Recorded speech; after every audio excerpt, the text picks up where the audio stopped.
peptide. This is an NBC News special report. Here's Pete Williams. Good day. President Biden is about to hold a news conference in Brussels after meeting with NATO ministers about the extraordinary crisis in Ukraine. Here's the president. The brutal invasion of Ukraine. And we held a NATO summit the very next day.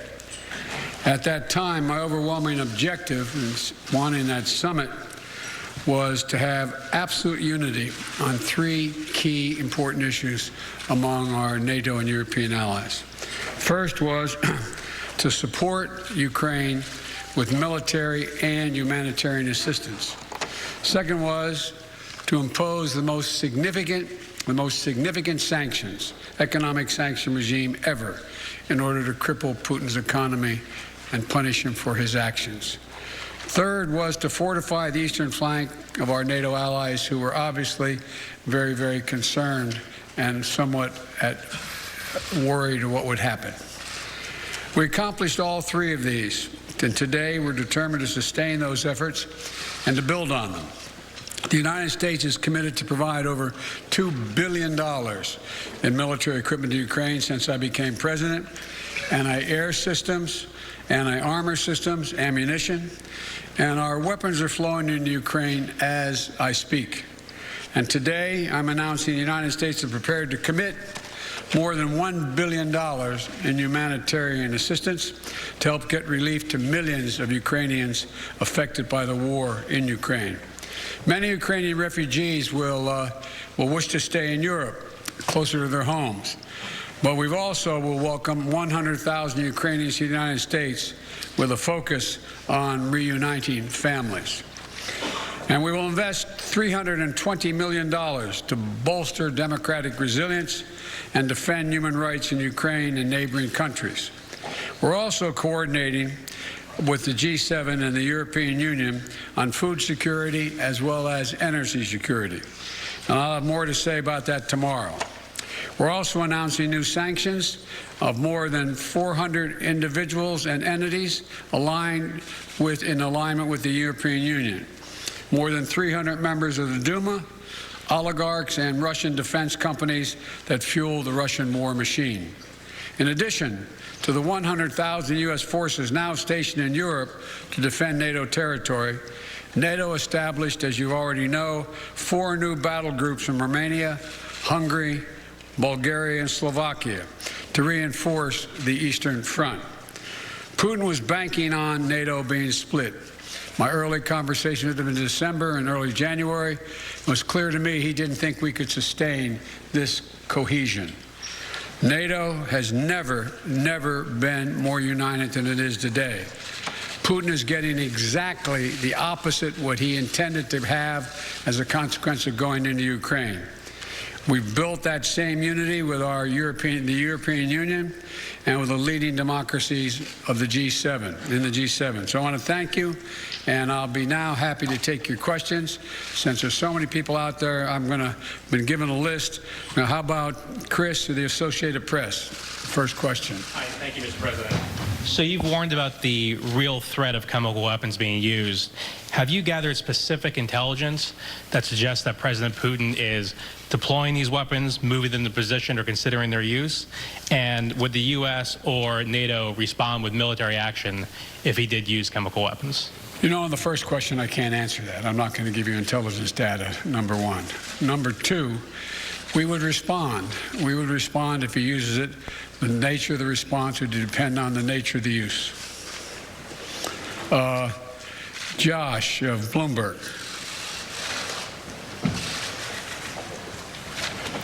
Perhaps I'll just project, Mr. President. Thank you very much. If I had your voice, I'd have been elected a lot earlier. I'll give it a try. He's got a long arm. Thank you. Can you talk to us about two things, sir? One, since your conversation with President Xi of China, have you seen any indications of action or lack of action from China that has led you to believe whether they will intervene and help Russia, either with the sale of arms or the provision of supplies to support this war in Ukraine? And secondly, can you say whether the conversation today turned to the subject of food shortages and what the U.S. will do to address wheat shortages in particular as a result of this war? Thank you. On the first question relating to President Xi Jinping of China, I had a very straightforward conversation with Xi now, I guess it's 6 days ago, 7 days ago, in that range. And I made it clear to him, I made no threats, but I made it clear to him that make sure he understood the consequences of him helping Russia, as had been reported and as what was expected. And I made no threats, but I pointed out the number of American and foreign corporations that left Russia as a consequence of their barbaric behavior. And I indicated that I knew how much he, because we had long discussions in the past about his interest in making sure he had economic relations and economic growth with Europe and the United States, and indicated that he'd be putting himself at significant jeopardy in those aims if, in fact, he were to move forward. I am not going to comment on any detail about what we know or don't know as a consequence of that conversation.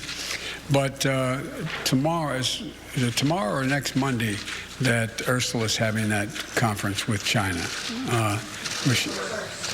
The 1st, on April 1st. We've had discussions because I think that China understands that its economic future is much more closely tied to the West than it is to Russia. And so I'm hopeful that he does not get engaged.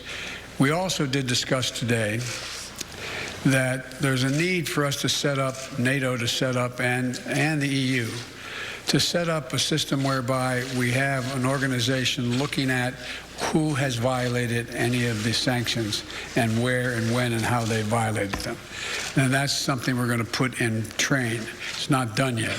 So with regard to Xi, I have nothing more to report.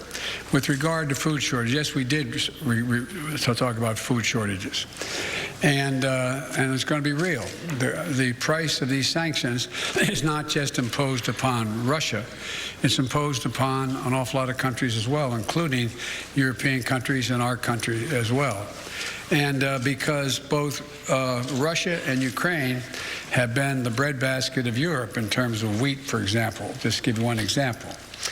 But we had a long discussion in the G7 with both the United States, which has a significant, the third largest producer of wheat in the world, as well as Canada, which is also a major producer. And we both talked about how we could increase and disseminate more rapidly food shortages. In addition to that, we talked about urging all the European countries and everyone else to end trade restrictions on sending limitations on sending food abroad.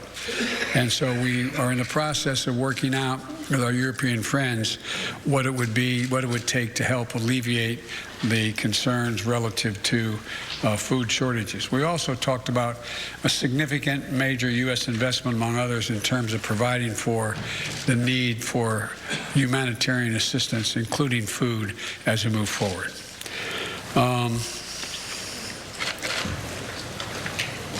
Tarina of the Wall Street Journal. Watch out, you don't get hit in the head there now. Mr. President, in your view, does President Zelensky need to cede any Ukrainian territory in order to gain a ceasefire with Russia, or is that completely off the table? And then also, do you think that Russia needs to be removed from the G20? On the latter point, my answer is yes. That depends on the G20. That was raised today, and I raised the possibility, if that can't be done, if Indonesia and others do not agree, then we should, in my view, ask to have both Ukraine be able to attend the meetings, as well as basically Ukraine being able to attend the G20 meeting and observe. With regard to, what was the first question? If you think that Ukraine needs to cease, to give up any territory in order to get a cease. That is a total judgment based on Ukraine. Nothing about Ukraine without Ukraine. I don't believe that they're going to have to do that, but that's a judgment. There's negotiations, that are discussions, I should say, that have taken place that I have not been part of, including the Ukrainians, and it's their judgment to make. Cecilia, ABC. There you are. Thank you. Sir, you've made it very clear in this conflict that you do not want to see World War III. But is it possible that in expressing that so early that you were too quick to rule out direct military intervention in this war? Could Putin have been emboldened knowing that you are not going to get involved directly in this conflict? No and no. You do not believe that? And to clarify on chemical weapons, if chemical weapons were used in Ukraine, would that trigger a military response from NATO? It would trigger a response in kind. Whether or not you're asking whether NATO would cross, we'd make that decision at the time. And my final question, because you're heading to Poland tomorrow, do you think that getting a first-hand look at the effects of this war on these millions of Ukrainians who have fled their country could change the way that you might respond? I don't think so, because I've been to many, many war zones. I've been in refugee camps. I've been in war zones for the last 15 years, and it's devastating. And but the thing you look at the most is you see these young children. You see children without parents that are in those camps or in refugees. You see women and husbands, men and women who are completely lost and have no nose. You see the look, that blank look on their face, that absolute feeling of, my God, where am I? What's going to happen to me? And so what it will do, it will reinforce my commitment to have the United States make sure we are a major piece of dealing with the relocation of all those folks, as well as humanitarian assistance needed both inside Ukraine and outside Ukraine. For example, this is not something that Poland or Romania or Germany should carry on their own. This is an international responsibility. The United States, as a leader, one of the leaders in the international community, has an obligation to be engaged and do all we can to ease the suffering and pain of innocent women and children and men, for that matter, throughout Ukraine, and those who have made it across the border. I plan on attempting to see those folks, as well as I hope I'm going to be able to see, I guess I'm not supposed to say where I'm going, am I? But anyway, I hope I get to see a lot of people.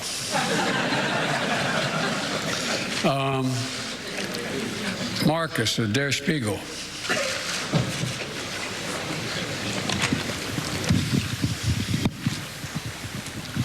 Thanks, Mr. President. There's a presidential election coming up in 2024, and as you know, there are yes, that's true.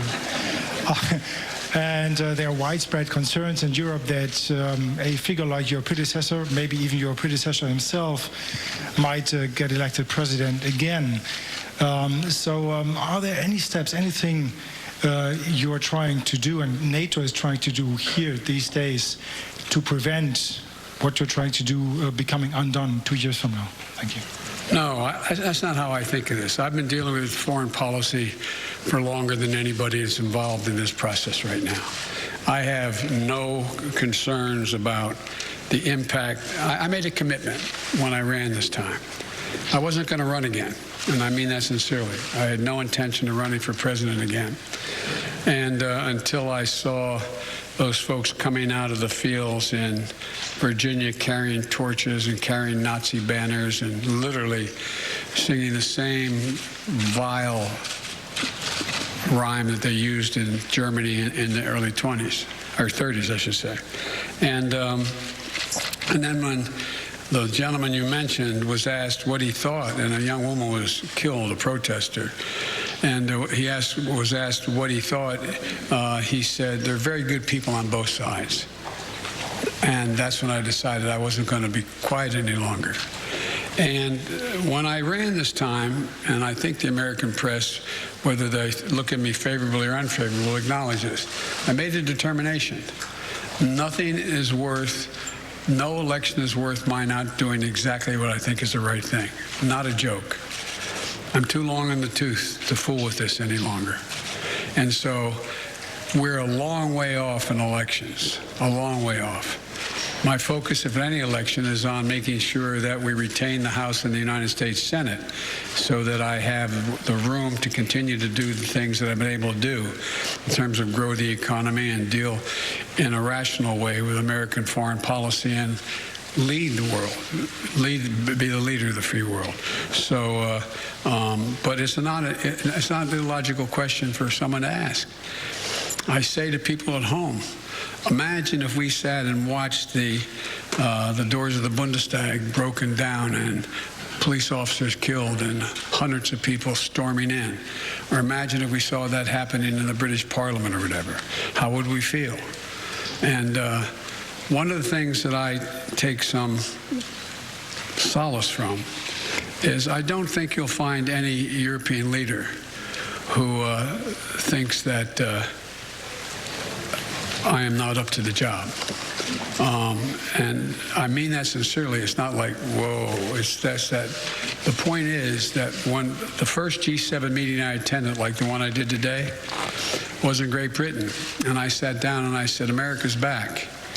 And one of my counterparts, colleagues, as head of state, said, for how long? For how long? And so I don't blame, I don't criticize anybody for asking that question.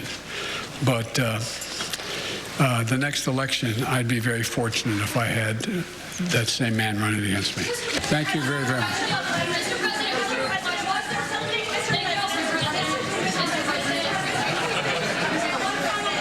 Whoa. No. Yeah, one final question, right. Hey, wait, hold on a second, please. I was supposed to be an hour ago at the European Union meeting and to speak. No, I'm thanking you. So someone I haven't called on before. You. Who are you?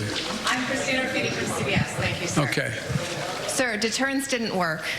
What makes you think Vladimir Putin will alter course based on the action you've taken today? Let's get something straight. You remember, if you covered me from the very beginning, I did not say that, in fact, the sanctions would deter him. Sanctions never deter. You keep talking about that. Sanctions never deter. The maintenance of sanctions, the increasing the pain, and the demonstration why I asked for this NATO meeting today is to be sure that after a month we will sustain what we're doing, not just next month, the following month, but for the remainder of this entire year. That's what will stop him. You believe the action today will have an impact on making Russia change course in Ukraine? That's not what I said. You're playing a game with me. I know. The answer is no. I think what happens is we have to demonstrate the purpose. The single most important thing is for us to stay unified. And the world continue to focus on what a brute this guy is. And all the innocent people's lives are being lost and ruined and what's going on. That's the important thing. But look, if you're Putin and you think that Europe is going to crack in a month or 6 weeks or 2 months, why not? They can take anything for another month, but we have to demonstrate. The reason I asked for the meeting, we have to stay fully, totally, thoroughly united. Thank you.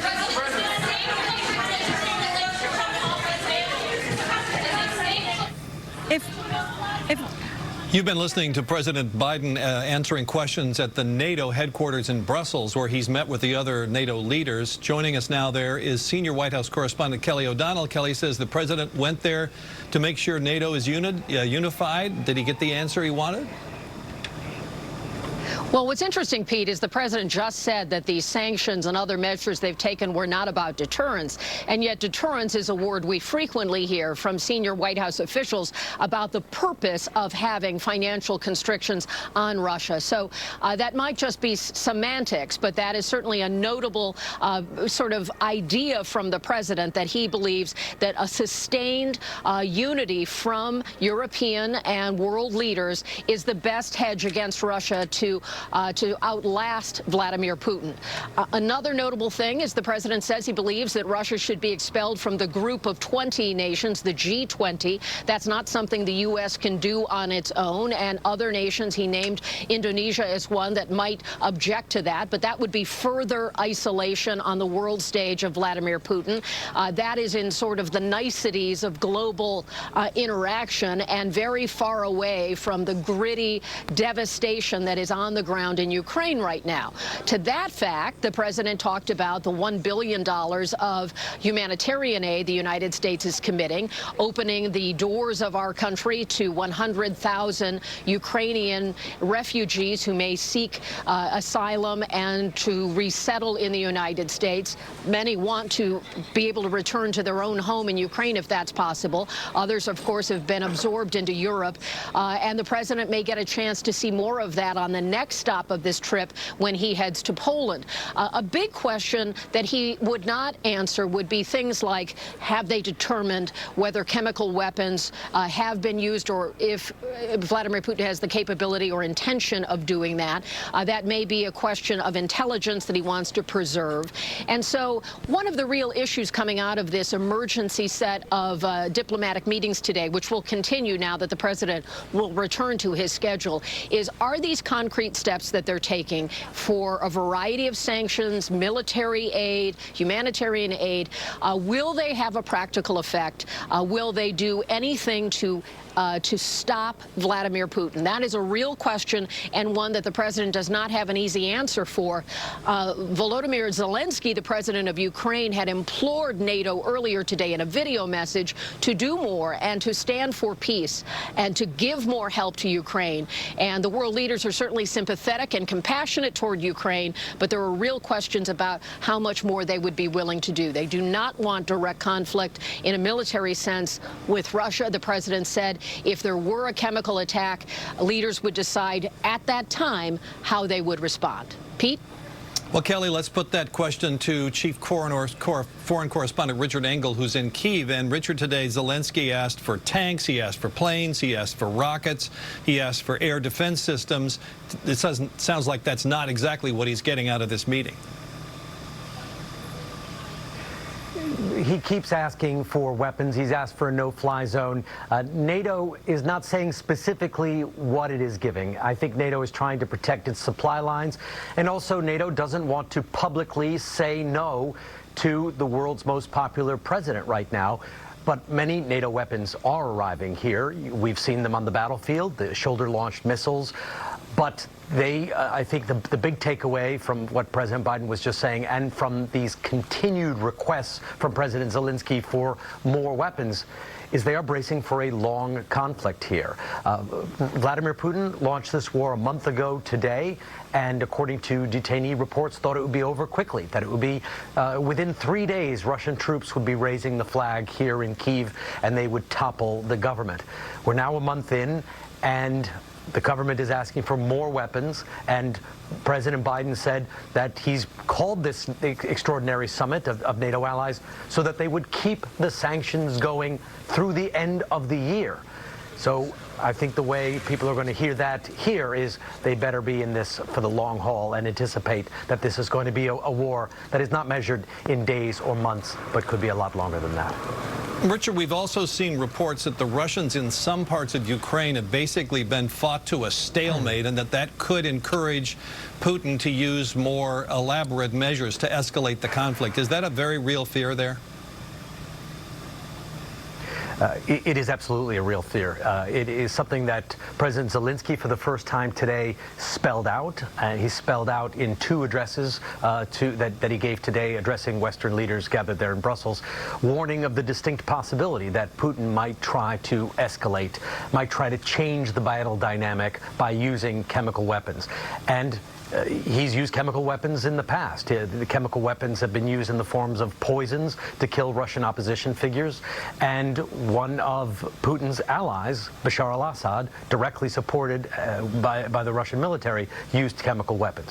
So it is not outside the range of possibilities. And I think that's why we had President Biden in his most forceful comments yet saying that there would be unspecified consequences if Russia used chemical weapons. And he didn't rule out NATO intervention. He said it would depend on the nature of the use of those weapons. All right, Richard Engel and Keith, thank you very much. Joining us now is the chief White House correspondent, Peter Alexander. Peter, it's pretty clear, I suppose, that whatever Mr. Biden wants, he's going to get support for Congress for that.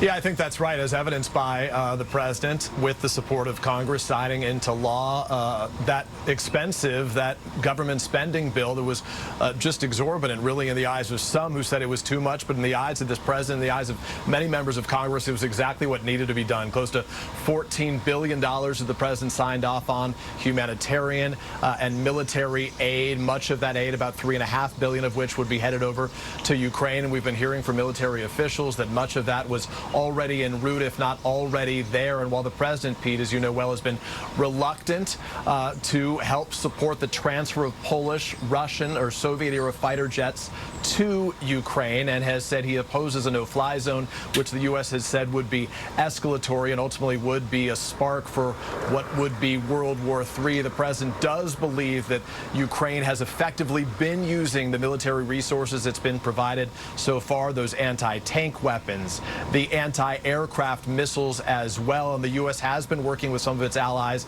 across Europe right now to provide in some other longer-range weapons as well to try to target some of the incoming cruise missiles and Russian aircraft that have been a part of the bombardment that has just been relentless over the course of most of the last month in Ukraine. Although it seems larger than life. Well, the president said we would respond in kind, which I take to mean not that we would use chemical weapons, but that we would use a military response to take out the elements of Vladimir Putin's military machine that conducted the chemical weapons attack. And in talking to White House officials earlier in the day, the reason why they're worried about this may be informed by intelligence, but it's also informed by the fact that the Russians have been talking publicly about the Ukrainians using chemical weapons as if to stage a pretext for a chemical attack against Ukraine. All right, Jeremy Bash, thank you very much. That concludes our coverage of the president's news conference. Much more throughout the day on MSNBC and News Now, and tonight on NBC Nightly News with Lester Holt, who will report live from Brussels. I'm Pete Williams in Washington. Good day.